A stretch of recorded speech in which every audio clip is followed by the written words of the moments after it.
Hello दोस्तों, आज हम आपको सुनाने वाले हैं एक राधा की कहानी। तो आइए शुरू करते हैं। एक समय की बात है, एक छोटे से गांव में एक बुजुर्ग महिला रहती थी। उनका नाम राधा था। राधा बहुत ही दयालु और सहानुभूतिपूर्ण थी। वह बहुत ही गरीब थी, लेकिन उसकी गरीबी उनके स्नेह और दया को कभी भी कम नहीं कर सकी। राधा का एक बेटा था जिसका नाम रामू था। रामू किसी नगर में नौकरी करता था और अपनी माँ से बहुत प्यार करता था। रामू हर महीने अपनी माँ के पास आता था, उसे पैसे देता था और फिर वापस शहर चला जाता था।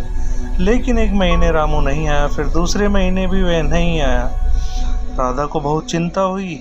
उसने सोचा कि उसके पास पैसे तो हैं, लेकिन बेटे का ख्याल उसे चैन नहीं आने दे रहा था। वह रोज बेटे का इंतजार करती, लेकिन रामू नहीं आया। अंततः राधा ने फैसला किया कि वह शहर जाएगी और अपने बेटे का पता लगाएगी। राधा ने अपने सारे पैसे जमा किए और शहर के लिए निकल पड़ी।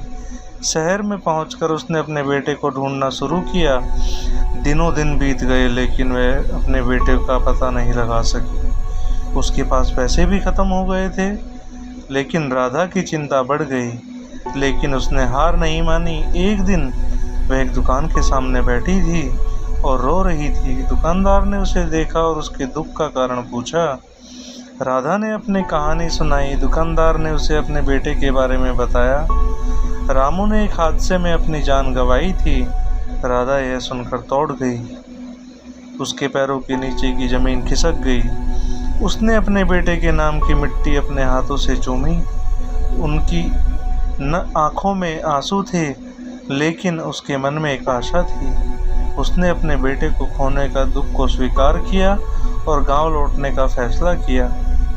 राधा की कहानी में हमें सिखाती है कि जीवन में कठिनाइयां आएंगी, लेकिन दोस्तों हमें हारना नहीं चाहिए।